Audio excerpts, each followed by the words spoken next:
내일 연휴인데 제 아내하고 저는 내일도 수양관에 내려가요. 뭐하러?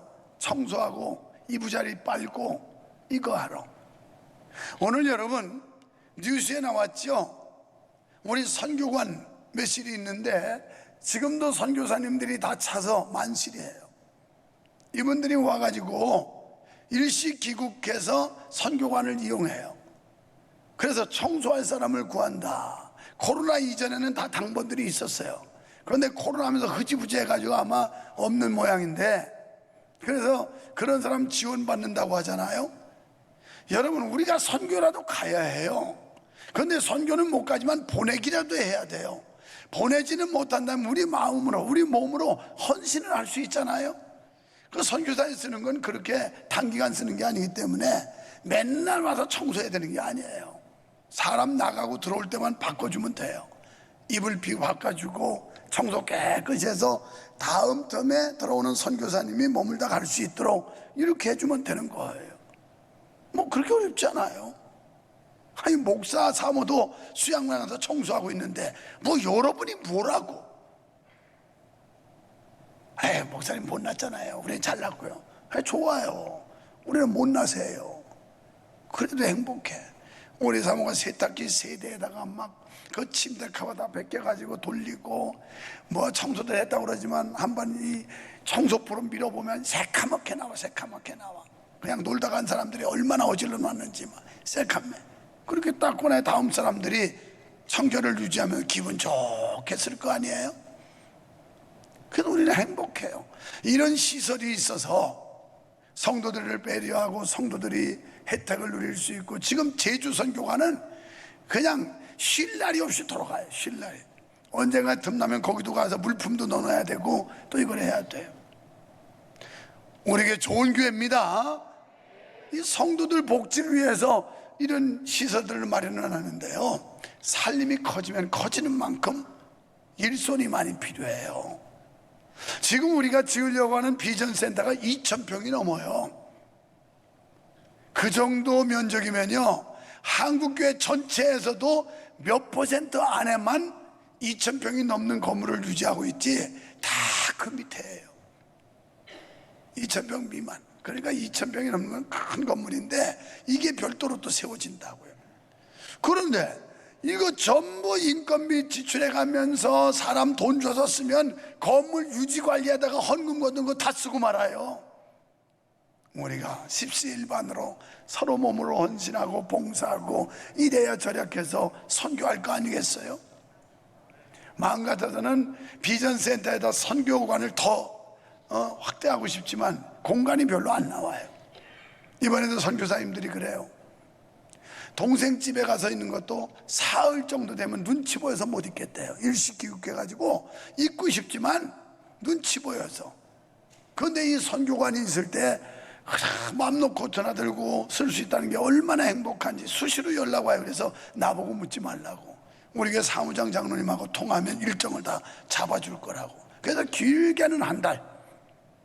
한 달 있다는 다른 사람을 위해서 좀 비워줘라. 그리고 다른 사람이 안 들어오면 연장할 수 있다. 이제 33년 만에 한 달 휴가로 들어오는 또 대만 선교사 곧 들어옵니다. 이번 주가 뭐 언제가 또 계속 순환이 되고 있어요. 아, 이거 행복한 거 아니에요? 아, 좀 좋아하세요.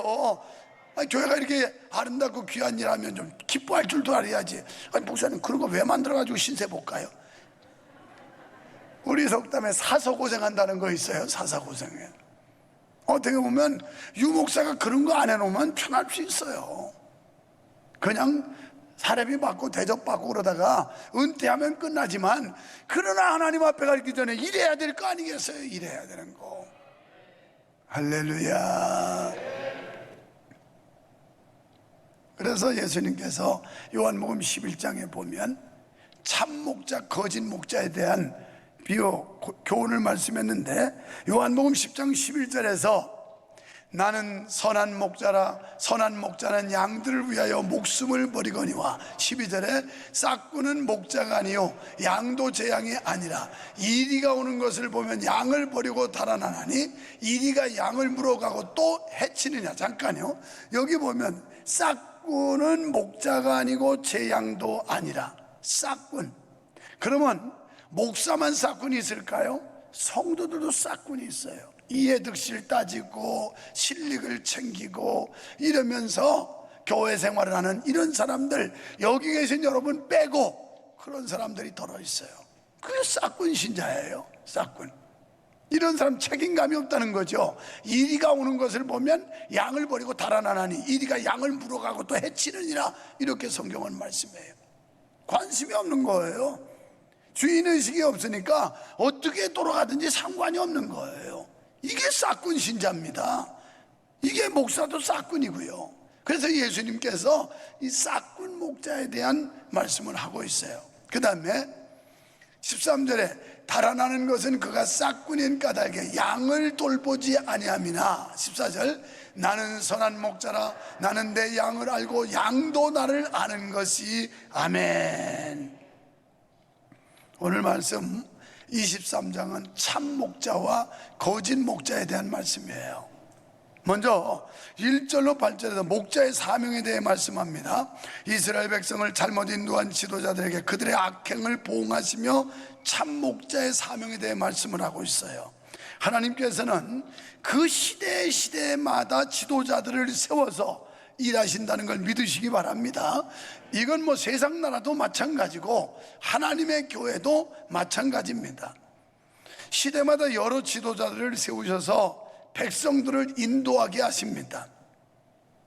하나님께서는 지도자들을 세우신 것은 양무리를 바르게 인도하라, 이런 이유에서 지도자를 세운 거예요. 그러면 양무리를 바로 인도한다는 건 뭘까요? 하나님 뜻대로 인도하는 것인데, 하나님 뜻대로 인도하는 것은 하나님의 말씀대로 인도하는 거예요. 이 말씀을 벗어난 거 하나님 뜻에 반하는 거고요, 말씀을 벗어나서 인도하는 건 결국 싹군이라는 겁니다. 뒤에 설명하겠습니다만은.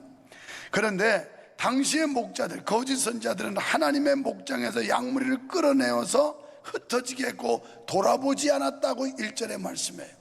사랑하는 여러분, 여러분이 신앙생활하면서 공동체를 허물어 버리는 일, 흩트는 일, 이거 하나님 앞에 큰 죄입니다. 우리는 성령에 하나 되게 하신 것을 힘써 지켜야 할 줄 믿습니다. 그래서 목자들은 자기의 생명을 바쳐서라도 양무리를 지켜야 했으나 당시의 목자들은 이리가 올 때 양을 버리고 도망갔다고 그랬어요. 이게 싹군이라는 겁니다. 그 결과 백성들은 이방의 포로로 잡혀가 온갖 고초를 겪었습니다. 이 같은 죄의 대가를 거짓 선지자가 거짓 목자들에게 묻겠다라고 말씀하십니다. 그러나 하나님은 여기서 포로 생활로 종지부를 찍는 게 아니라 흩어진 자 남은 자를 다시 모으겠다, 그리고 새로운 지도자를 세워서 나라를 세울 것이며 이끌어가겠다, 그 선한 지도자를 통해 승리를 약속하고 있는데, 여기서 새롭게 출범하는 지도자는 만왕의 왕이신 예수 그리스도를 말하는 겁니다. 그래서 이미 이사야 선지자도 말했고 예레미야 선지자 오실 메시아에 대해 계속 예고하고 있어요. 이제 영원한 목자, 만왕의 왕이신 예수 그리스도가 이 땅에 오시는데, 새 목자 되신 예수께서 통치하시면 현재 고난과 역경을 능히 인내할 수 있도록 새 힘을 주실 줄 믿습니다. 내가 오늘 이 찬양대 보면서 정수정 집사님, 저 암병 환자예요. 큰 암을 수술을 했고 지금도 한쪽에 전임됐지만 꿋꿋하게 새벽 기도하고 지금 암과 싸우면서 금요 기도에 나오고 저렇게 찬양단으로 헌신하고 그러면서 싸우는 거예요. 싸우면 이게 믿음이에요.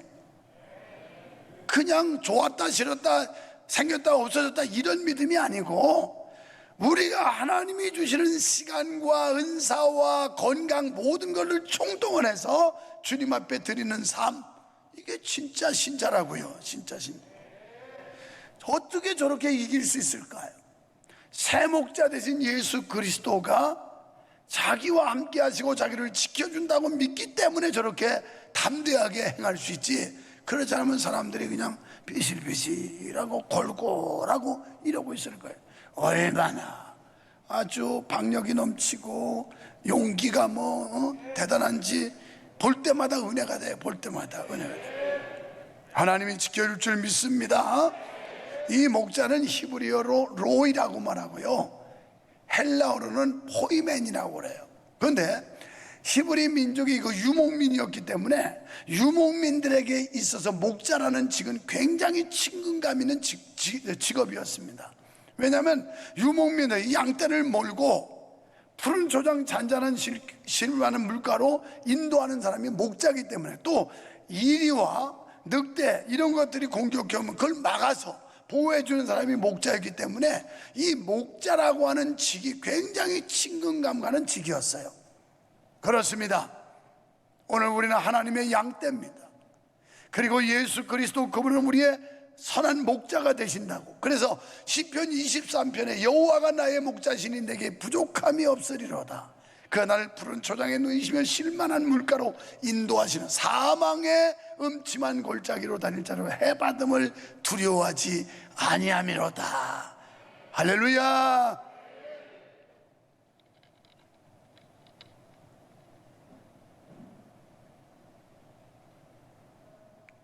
내가 예루살렘 선지자들 가운데도 가증한 일을 보았나니 그들은 간음을 행하며 거짓을 말하며 악을 행하는 자의 손을 강하게 하여 사람으로 그 악에서 돌이킴이 없게 하였은즉 그들은 다 내 앞에서 소돔과 다름이 없고 그 주민은 고무라와 다름이 없다.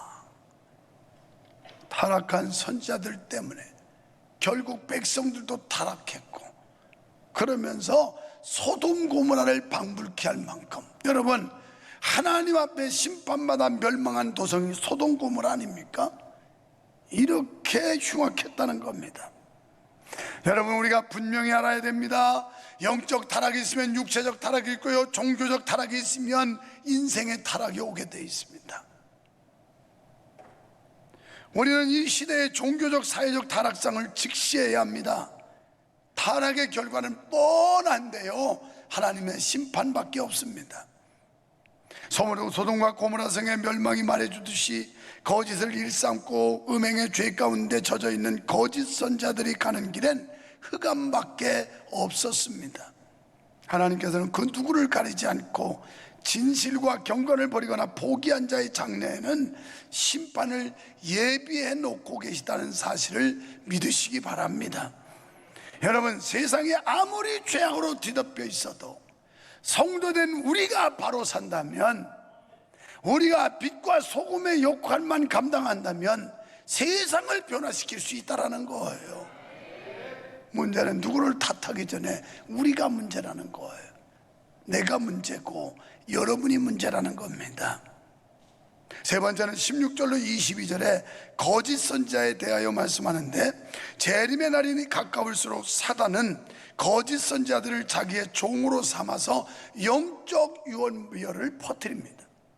여러분, 중요한 건 여러분이 영적 유언비어에 속지 마시기 바랍니다. 참 선지자는 오직 하나님의 허락하신 말씀만을 그대로 외칩니다. 그러나 거짓 선지자는 자신이 만들어낸 말을 하나님 말씀처럼 하나님 백성을 잘못된 길로 인도합니다. 18절에 당시의 선지자들을 하나님의 회의에 참여하지 못한 자라고 말씀하고 있는데요, 이는 하나님의 뜻을 헤아릴 능력을 소유하지 못한 거짓 선지자라는 뜻입니다. 마태복음 24장 24절에 보면 말세가 가까울수록 거짓 그리스도인들과 거짓 선지자들이 나타나서 이들이 하나님의 백성들을 미혹하게 되리라. 이게 예수님이 하신 말씀이에요. 그래서 지금이야말로 이 참과 거짓을 구별해야 되고, 옳은 것과 잘못된 것을 구분할 줄 아는 영적 지혜를 우리가 가져야 할 줄로 믿습니다.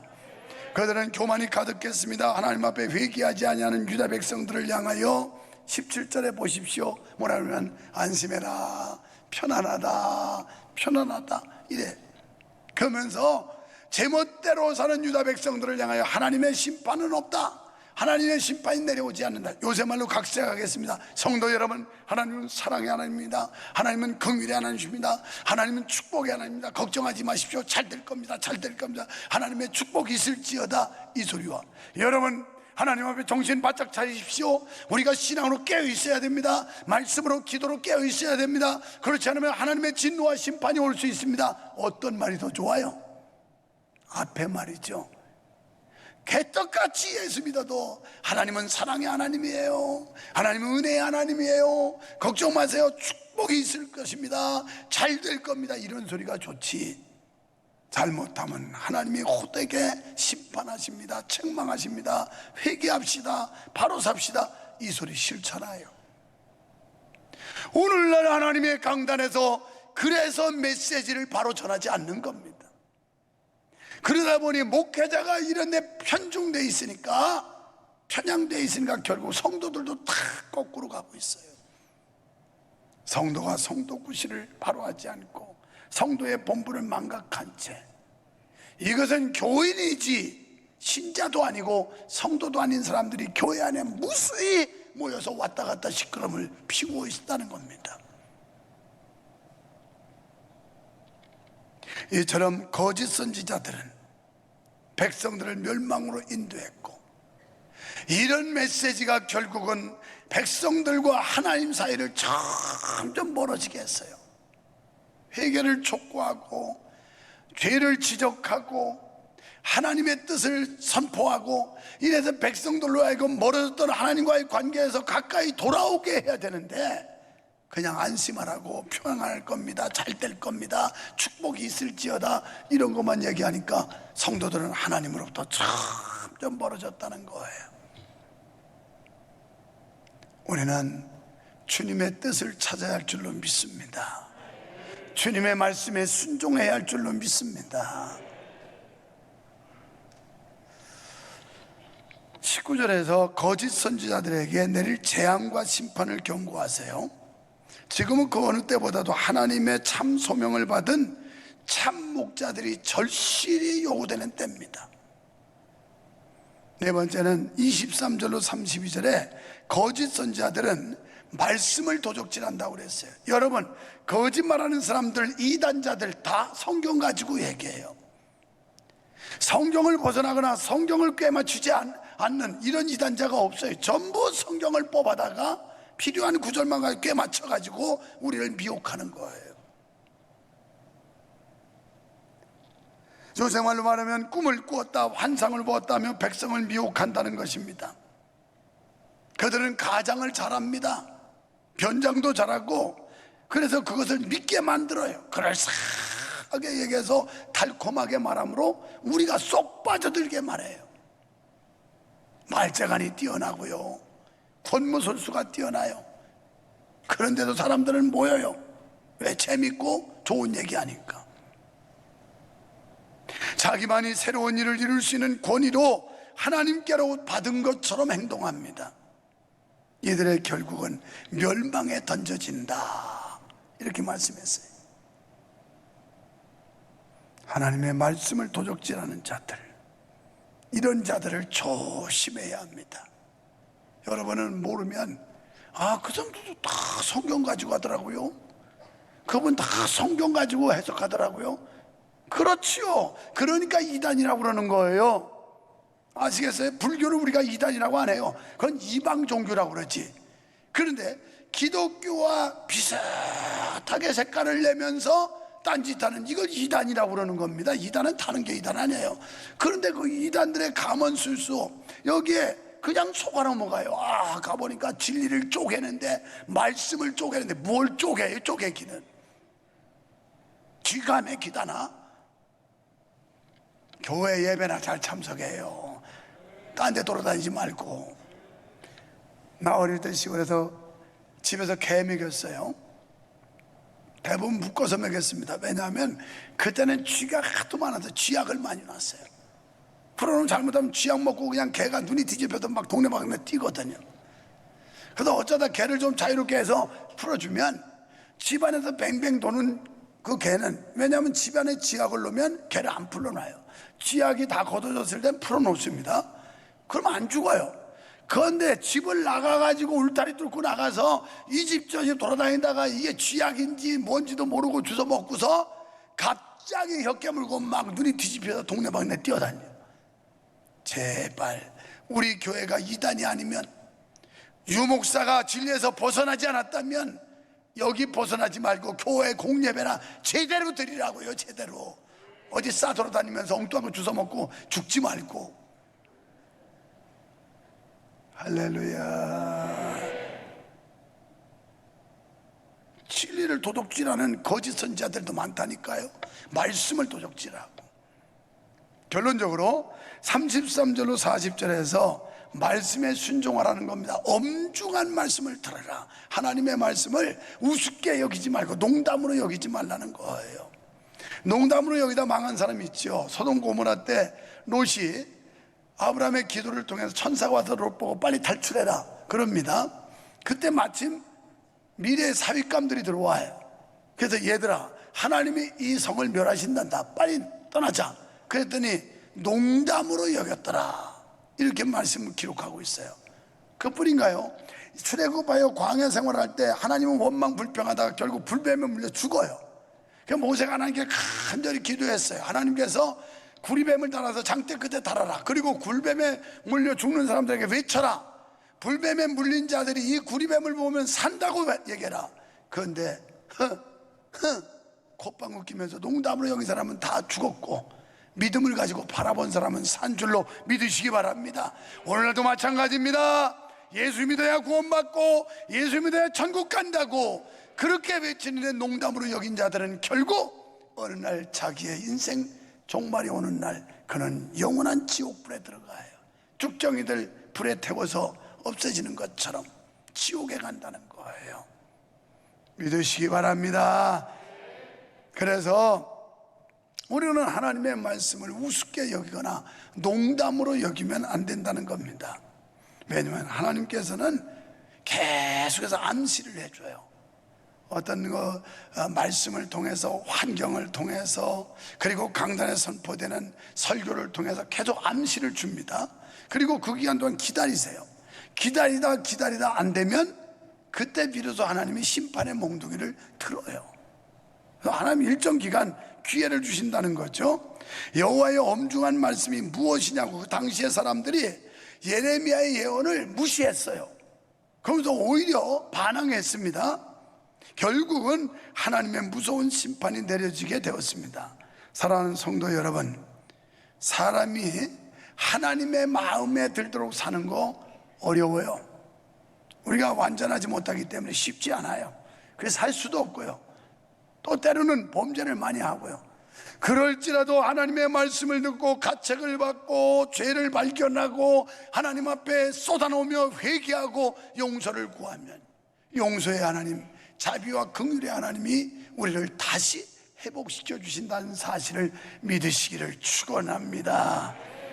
이럴 때 하나님께서는 이유를 묻지 않으세요. 그러고 다 용서해 주세요. 동서고금을 막론하고 하나님 앞에 순종한 사람은 복받았습니다.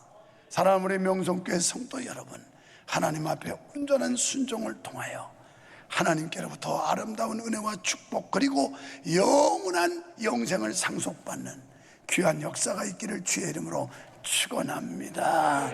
하나님 아버지 감사합니다. 우리를 부르시고 주의 자녀 삼으시고 때마다 시마다 주의 말씀 통해 깨우침 받게 하시고 주의 뜻을 알게 하사 주님 뜻을 따라갈 수 있게 하시니 감사합니다. 여호와는 나의 목자이심을 믿습니다. 주님이 우리와 함께 하시면 우리를 안전하게 지켜주실 줄 믿습니다. 비록 사망의 음침한 골짜기 같은 어려운 환경에 떨어져도 주의 지팡이와 막대기가 우리를 지켜주실 줄 믿습니다. 이 시대에 우리 성도들의 기업을 지켜주시고 사업과 직장을 지켜주시고 건강을 지켜주시고 가정을 지켜주시고 교회와 나라와 민족을 지켜주실 줄 믿습니다. 예수님 이름으로 기도하옵나이다. 아멘.